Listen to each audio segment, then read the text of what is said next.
वीतराग विज्ञानता, शिव स्वरूप शिवकार,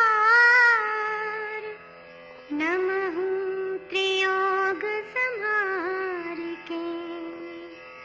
वीतराग विज्ञान अर्थात विकार रहित ज्ञान स्वभाव सारभूत है। वो मंगल स्वरूप है और मंगलकारी है। मैं उसे मन वचन काय इन तीनों योगों को वश में करके नमस्कार करता हूं। 6 डाला पंडित दौलत राम जी द्वारा लिखा गया है। 6 इसमें ढाल हैं। हम सब लोग दूसरी ढाल और दूसरी ढाल में जो 14 नंबर का जो छंद है उसको अपन देख रहे थे। यहाँ तक अभी पंडित जी ने गृहीत और अगृहीत मिथ्यात्व की चर्चा की।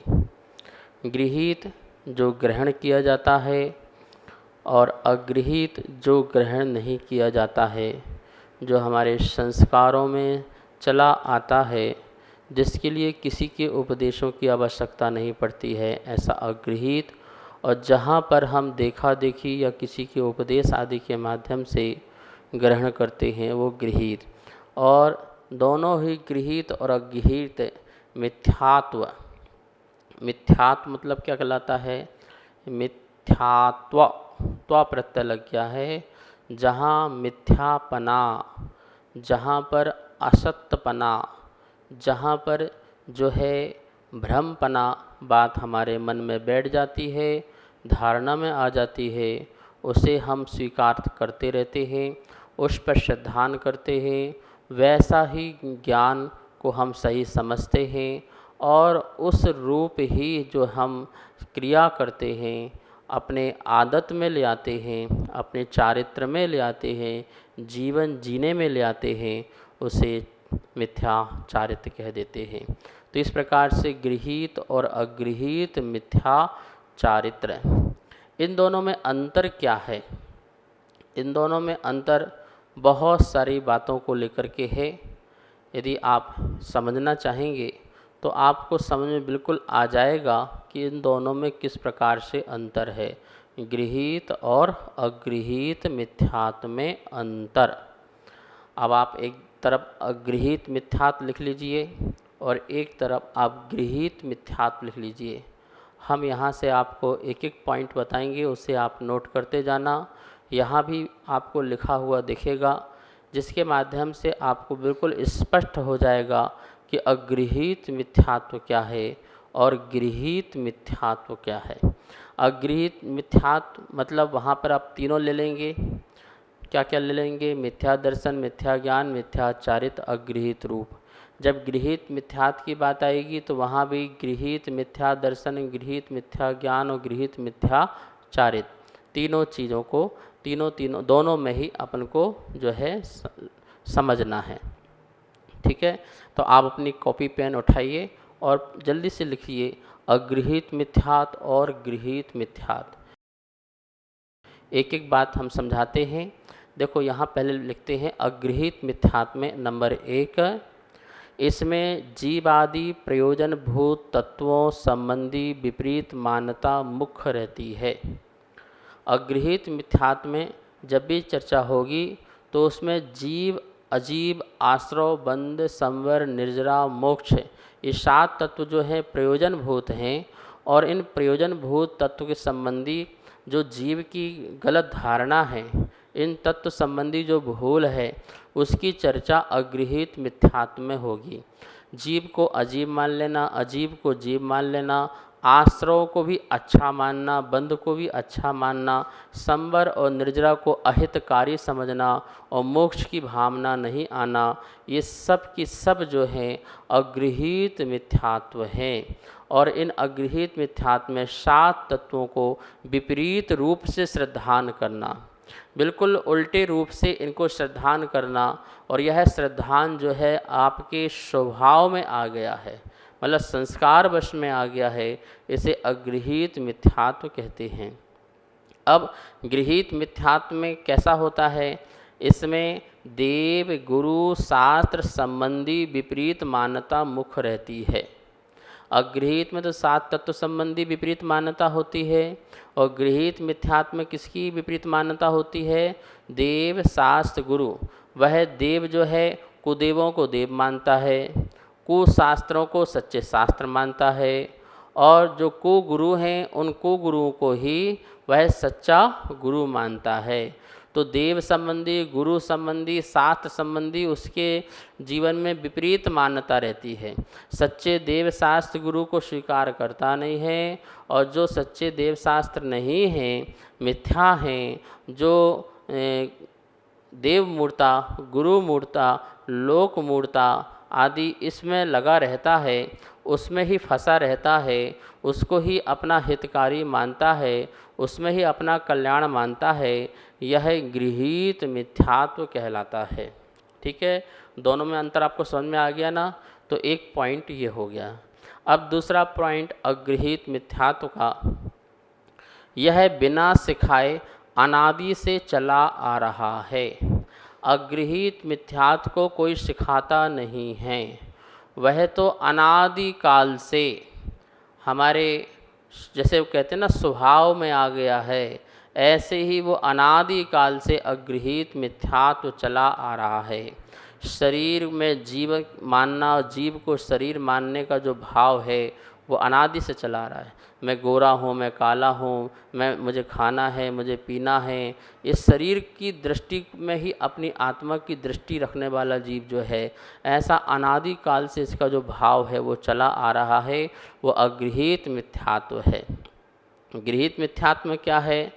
यह सैनी पंचेंद्रीय जीव में ही नया सीखने से प्रकट होता है।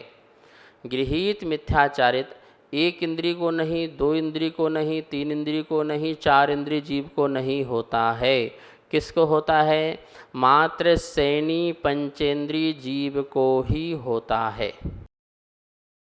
सैनी पंचेंद्रिय समझ में आ रहा है आपको? जो मन सहित हैं, पांचों इंद्रिय से संपन्न हैं, पर्याप्तक हैं, ऐसे संगी पंचेंद्रिय पर्याप्तक जो जीव हैं, वो जीव जो हैं किसी के बताने पर नया सीख लेते हैं, देखते भी नया सीख लेते हैं, सुनते सुनते भी नया सीख लेते हैं, और उसे ग्रहण करने चालू कर देते हैं। जैसे किसी के घर में मिथ्या क्रिया चल रही हो और उनका बालक भी उसको देखते देखते माता पिता ऐसा करते हैं, तो हमें भी ऐसा करना चाहिए। इस दिन यदि हमने ऐसा नहीं किया तो हमारा क्या हो जाएगा? अनर्थ हो जाएगा, हमारे जीवन में बहुत संकट आ जाएंगे, विघ्न बाधाएं आ जाएंगी, हमारी दुकान बंद हो जाएगी, पैसा आना बंद हो जाएगा, बीमार हो जाएंगे। ऐसी अनेक प्रकार की जो मिथ्या बातें हैं वो नया नया किसी किसी से ग्रहण करके सीख लेता है, वो गृहीत मिथ्यात्व में लगाना। पर वो सैनी पंचेंद्रीय जीव ही नया नया सीख सकता है, इस बात को ध्यान रखना। ये दो बातें हो गई। तीसरी बात, अगृहीत मिथ्यात्व में यह चारों गतियों में पाया जाता है। अगृहीत मिथ्यात्व कहाँ कहाँ पाया जाता है? चाहे वो नरक गति हो, चाहे देव गति हो, चाहे मनुष्य गति हो, और चाहे त्रियंच गति हो, चारों ही गतियों में अगृहीत मिथ्यात्व पाया जा सकता है। लेकिन गृहीत मिथ्यात्व क्या चारों गति में पाया जाता है? तो देखिए क्या लिखा है गृहीत मिथ्यात्व का तीसरे नंबर में, इसका प्रारंभ अज्ञानतावश मुख्यतः मनुष्य गति में ही होता है। यहाँ के जो संस्कार वश त्रियंच और देव गति में भी पाया जा सकता है। मुख्यतः तो कहाँ प्रकट होता है? मनुष्य गति में ही गृहीत मिथ्यात्व पाया जाता है। मतलब कि जो लोगों के कहने पर, देखने पर, सुनने पर वह ग्रहण कर लेता है, वो मनुष्य गति में ही वह गृहीत मिथ्यात्व को, जैसे पेड़ों की पूजा करना, पशु पक्षियों की पूजा करना, नाग की पूजा करना, गाय की पूजा करना, और ये पत्थरों की पूजा करना, इस प्रकार से ये जो है इनमें देवता को मान लेना, और भी अनेक प्रकार से इतने भेद हैं, कुछ पूछो मत मिथ्यात्व के संसार में। उन सब को जो अंधविश्वास करके ग्रहण कर लेता है वो मनुष्य गति में संभव है। और मनुष्य गति के ही संस्कार जो हैं कथनचित जो है वह त्र्यंच गति में जाए, जाति स्मरण आदि हो जाए, तो वो वहाँ भी जाकर के ऐसे गृहीत मिथ्याचारित का पालन करे। इसी प्रकार से वह देव गति में जाए और अपने अवधि ज्ञान आदि के बल से जाने, तो वहाँ भी जाकर के ऐसे ही वह कार्य में लग जाए, तो वहाँ भी कथनचित यह व्यवस्था पाई जा सकती है। लेकिन अज्ञानतावश संस्कार उसके कहाँ के होंगे? वो मनुष्य गति के ही संस्कार उसको देवगति में भी और त्रिंच गति में। नरकों में तो ऐसी कोई व्यवस्था है ही नहीं कि वह नरकों में जाकर के इस प्रकार का मिथ्याचारित का पालन करे, तो वहाँ पर इस गृहीत वाला वो वहाँ पर नहीं, अगृहीत वाला मिथ्याचारित तो है। ठीक है, ये 3 पॉइंट हो गए। और भी अंतर देखते हैं, चौथा नंबर का पॉइंट। चौथे नंबर में लिखा है, इसके नष्ट हुए बिना जीव कभी भी सुखी नहीं हो सकता। कौन सा? अगृहीत मिथ्यात्व के नष्ट हुए बिना कोई भी संसार में जीव जो है सुखी नहीं हो सकता है। इस बात को ध्यान रखना। सुखी होना है तो अगृहीत मिथ्यात्व, पर में एकत्व बुद्धि, पर में ममत्व बुद्धि, पर का कर्ता बुद्धि, पर का भोक्ता बुद्धि, विषयों से सुख बुद्धि, इस प्रकार की जो हमारी बुद्धि विपरीत बुद्धियां हैं, इनका त्याग होने पर ही जीव सुखी हो सकता है। इसके बिना कभी भी सुखी नहीं हो सकता है। ये अगृहीत मिथ्यात्व। ठीक है, गृहीत मिथ्यात्व में क्या लिखा है? इसके नष्ट होने पर भी जीव अगृहीत मिथ्यात्व से दुखी ही रहता है। देखो, गृहीत मिथ्यात्व को व्यक्ति छोड़ भी दे, जैसे आप सब लोग, आपको बोल दिया गया सुनो, अपने भगवान, अपने गुरु, अपने शास्त्र के अलावा कहीं तुम्हें जाने की ज़रूरत बिल्कुल भी नहीं है, तो आप ऐसे कट्टर बन सकते हैं। चलो ठीक है, आज से हम किसी भी देवी देवता को नहीं मानेंगे, अपने ही महावीर स्वामी को, अपने ही निर्गंत गुरु को, अपने शास्त्र को स्वीकार करेंगे, उनको ही प्रणाम करेंगे, उनको ही नमस्कार करेंगे, उनकी वंदना करेंगे, उनकी ही जय जयकार करेंगे। ऐसा हमने स्वीकार कर लिया। लेकिन आपने स्वीकार तो कर लिया, लेकिन क्या फिर आप सुखी हो जाओगे क्या? तो बोले इससे भी सुखी नहीं होगे। जब तक इसके नष्ट होने पर भी यदि अगृहीत मिथ्यात्व बना रहा, तो नियम से क्या होंगे? दुखी ही होंगे। ऐसे कितने लोग हैं जिन्होंने परमत को छोड़ दिया है और अपने ही स्वमत को स्वीकार किया है, लेकिन फिर भी दुखी हैं। क्यों? क्योंकि साथ में क्या बैठा हुआ है? अगृहीत मिथ्यात्व बैठा हुआ है। पर में जो एकत्व की बुद्धि, ममत्व की बुद्धि, अधिकार की बुद्धि, स्वामित्व की बुद्धि बैठी हुई है, इसके कारण क्या हो रहा है? वो हर पल दुखी ही बना रहता है। तो सच्चे देव शास्त्र गुरु को स्वीकार करने के बाद भी वो सुखी नहीं हो पाता है, क्योंकि अगृहीत मिथ्यात्व का अभाव नहीं होने के कारण। तो देखा आपने, अगृहीत मिथ्यात्व छोड़े बिना कोई जीव सुखी हो नहीं सकता, और गृहीत मिथ्यात्व छोड़ भी दे लेकिन अगृहीत मिथ्यात्व न छोड़े तो भी वह सुखी नहीं हो सकता, वह दुखी ही रहा करता है। ये 4 बातों में अंतर देखा।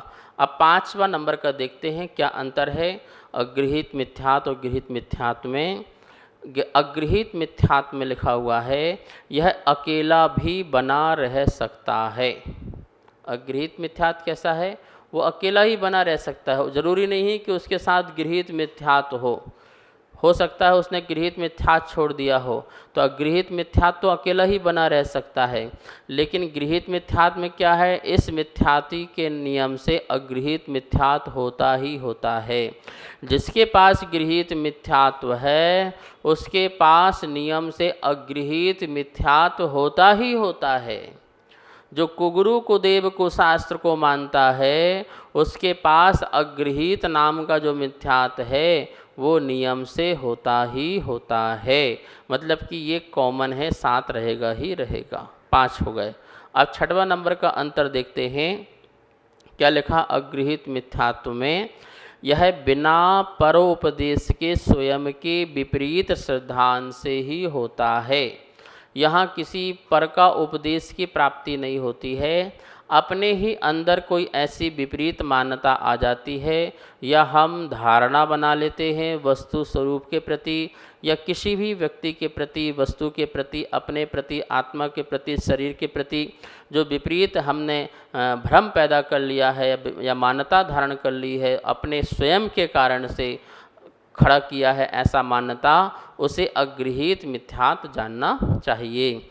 लेकिन गृहीत मिथ्यात्व में क्या है? यह कुदेव, कुगुरु, कुशास्त्र के निमित्त से पलता है। यहाँ पर का उपदेश मिलता है, पर का निमित्त मिलता है तभी।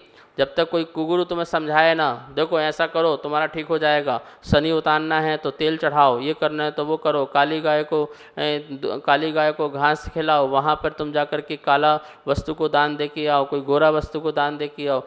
जब जब आपको भटकाया जाएगा, आप यहाँ पे डाल के आइए, वहाँ चादर डाल के आइए, वहाँ दूध डाल के आइए, वहाँ पानी डाल के आइए, इस दिशा में जाइए, उस दिशा में जाइए, ऐसा कितना प्रकार से आपको बताया जाएगा और आप स्वीकार कर लोगे तो वहीं आपका गृहीत मिथ्यात्व प्रारंभ हो जाएगा। मतलब यहाँ निमित्त की आवश्यकता पड़ती है। 7वां नंबर का देखिए अंतर, इसके नष्ट हो जाने पर बाह्य में स्थूल रूप से कोई विशेष अंतर दिखाई नहीं देता है। अगृहीत मिथ्यात्व हमारे अंदर से निकल जाए तो बाहर में आपको स्थूल रूप से कोई ऐसा अंतर दिखाई नहीं देगा कि कुछ चला गया हो, अब भैया कुछ नया चेंज व्यक्ति हो गया हो, तो अंदर से मिथ्यात्व पनप रहा था वो निकल गया तो वो दिखता नहीं है। लेकिन गृहीत मिथ्यात्व इसके छूटने की पहचान बाह्य संयोग व्यवहार आदि से हो जाती है। जब कुगुरु कुदेव को शास्त्र को छोड़ोगे तो व्यवहार में आपको पता चल जाएगा, कल तक तो जाता था आज नहीं जाता है, लगता है इसने सब कुछ काम करना छोड़ दिया।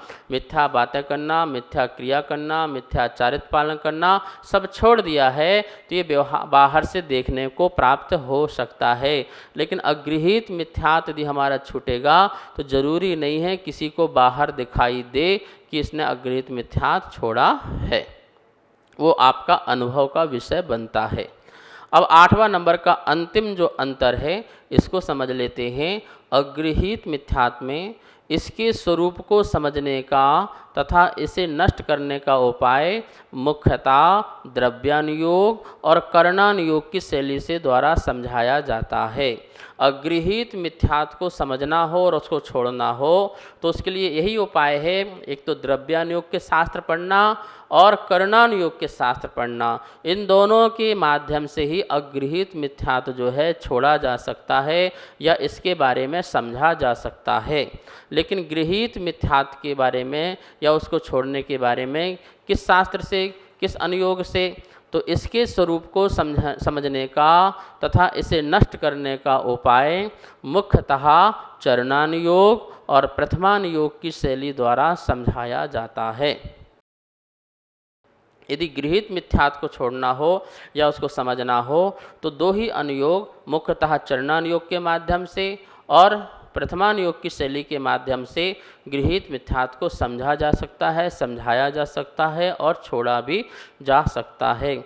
इस प्रकार से आज अपन ने देखा कि अगृहीत मिथ्यात्व और गृहीत मिथ्यात्व दोनों में कितना अंतर है और दोनों के त्याग किए बिना जो है जीव सुखी बिल्कुल भी नहीं हो सकता है। अर्थात दोनों के स्वरूप को जान करके और चारों अनुयोगों को पढ़ करके इन दोनों को छोड़ना चाहिए, त्याग करना चाहिए और अपने जीवन को सुखमय बनाना चाहिए। इस प्रकार से यहाँ तक अपन ने गृहीत और अगृहीत मिथ्याचारित की चर्चा पूर्ण की। कल जो है जो सच्चा मार्ग है उसमें लगने की बात पंडित जी करेंगे, समय हो गया है, उसकी चर्चा अपन कल करेंगे। आइए माँ जिनवाणी की स्तुति करते हैं। वाणी के ज्ञान ते सूझे लोकालोक, सो वाणी मस्तक नमो, सदा देत हूँ धोख, सदा देत हूँ धोख।